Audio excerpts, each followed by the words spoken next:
Hello! This week, we're reading some manga, some Discworld, and some nonfiction. Now let's see how it goes. Happy Monday! Last week's reading vlog was pretty strange because that Monday, I was recommended a bunch of nonfiction books to read, and I was lent a Britney Spears memoir that absorbed most of my efforts for last week. It was enjoyable. This week's nonfiction book that I am reading is Winning Through Intimidation.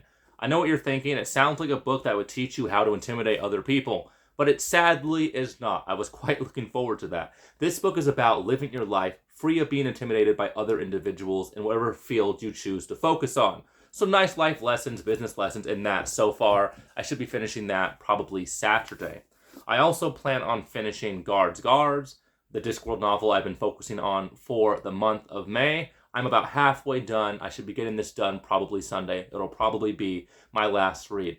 I'm also going to pick up some manga. I'm not quite sure which manga I'm going to start because I'm looking for a nice, highly rated short manga, less than 10 volumes preferably. So if you have any recommendations for short manga that are amazing, leave those in the comments below. I'd love to hear about it. Wednesday. So I finished a very strange one-volume manga today called Goodbye Eerie, and I'm not sure how I felt about it.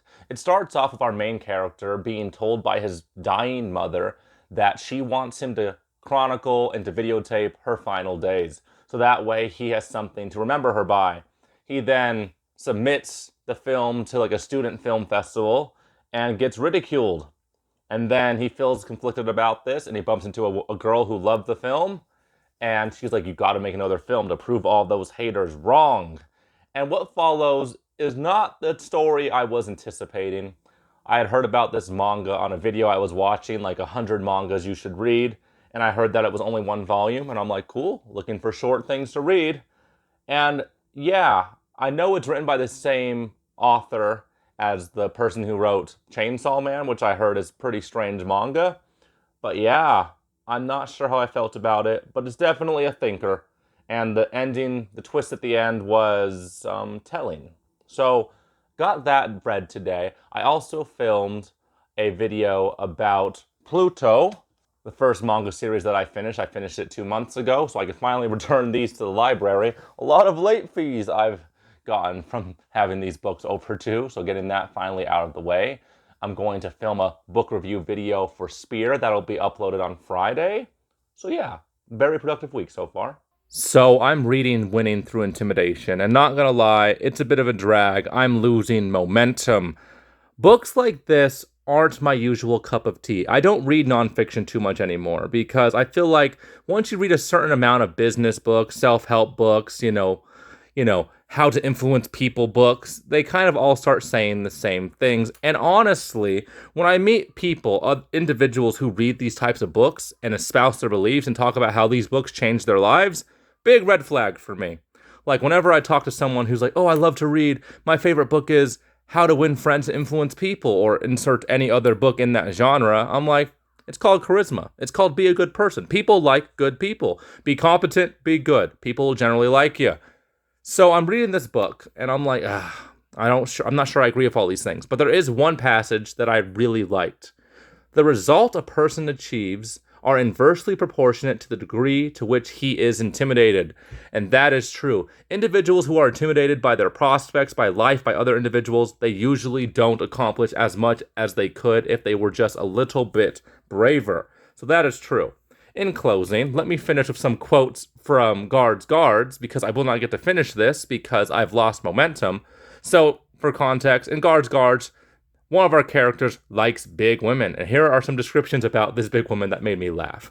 Lady Rampkin drawing herself up haughtily was not a sight to forget, although you could try. It was like watching continental drift in reverse as various subcontinents and islands pulled themselves together to form one massive, angry proto-woman.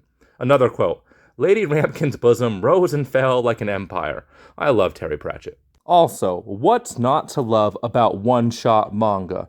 One individual short story with pictures, I love it.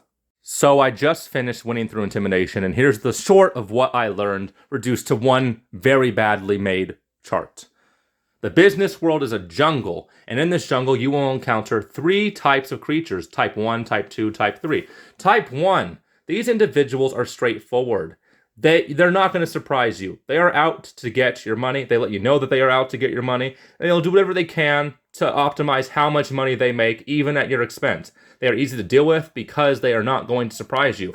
Type 2 is the exact opposite. These are sneaky, backstabbing, traitorous individuals. They will use all manner of trickery, all manner of deception to take your money from you, and they will use you. You want to avoid these people as much as possible. And type 3, these people aren't bad people. They're just weak. They did not want to take advantage of you, but for whatever unforeseen circumstances, they're sorry to let you know that they cannot pay you because of insert reason here. They're not bad guys, they're just weak, but that makes them really annoying to deal with. So in this business world of these creatures, it is very easy to be scared. It is very easy to be intimidated. And that's a bad thing because how successful you are in life is directly correlated to how easy you are to be intimidated. So how do you avoid being intimidated? By improving your posture, your business posture, the way you carry yourself, your swagger, if you will. It is not what you say or what you do. It's how you carry yourself when you do it. Your positioning when you do things. So how do you improve your posture? By following certain laws that Robert Ringer has learned from his career that are pretty intuitive and they are in line with reality. Throw in some stoicism and absurdism and you have a lot of the lessons you learn in winning through intimidation. Sunday, 604 pages is the final page count. I did not finish Guards again. I know I keep saying every reading vlog that I'm going to finish it, but Terry Pratchett is very hard to binge. I did finish another one-shot manga today by the same author as Goodbye Eerie, and this manga is called Look Back, and it tells the story of a young, up-and-coming manga artist. It starts off with the manga artist being in 4th grade, and she encounters an individual who rivals her and pushes her to new heights, and eventually a friendship blossoms, and they push each other, and they're both consumed by this passion for creating manga. And I related very strongly to this story because it's all about someone following their bliss, following what they love, following their obsession. And when I was younger and I found the sport that is now my full-time career, I was very much obsessed. I know exactly what it's like to have a singular focus and for everything else in your life to kind of shrink in comparison, to kind of go to the periphery of your focus of your life. Of course, you get older and things become more complicated and different things take that central focus. They take that center spot in your life circle. But watching this character grow up and watching how the people interact with her and being like, why do you only write manga? Don't you want to do all these other things that we're doing? Don't you want to be included? And it's like, no. Because when you find what's worth being passionate about, everything else does not seem important. It also captures very well, like, how sometimes, even if you're doing something you love, you enjoy, sometimes the passion fizzles out a little bit. And you need to grind into that next step where it becomes something you enjoy again. I just related very strongly to that as like a sportsman, as an athlete. And there was a nice twist at the end. I didn't cry, but it was incredibly moving. This author definitely knows what he is doing. So this week, 604 pages, 2 volumes of manga, 1 work of nonfiction, Winning Through Intimidation, also really dang good. Yeah, I will be finishing Guards. Next week will be a little bit weird because I'm going to Texas for a jiu-jitsu super fight, so I'll be out of town for 3.5 days. So we'll see how the reading gets done because I'll be around other fighters. And I generally don't read very much when I'm surrounded by my peers, so we'll see what I can do.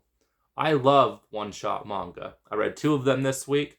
I love short stories. I love short fiction. I love when I get to spend an hour or just an hour or 2 consumed by one story and then finishing it and seeing it through to the end. And one-shot manga, as well as short stories, those are the breakthrough things for me in 2024. I love short fiction. So if you have any recommendations for, one-shot manga, I'd love to hear them because you'll finish so many manga series that way. This week was pretty dang good. It did not go according to plan. I did not get this done. But next month, I'm definitely not going to be sticking to a TBR. Next month, I'm definitely going to be, reading, like mood reading, doing what I feel like. But this week, I'm pretty happy with it. Thank you guys for watching this week's reading vlog, and I'll see you guys next time.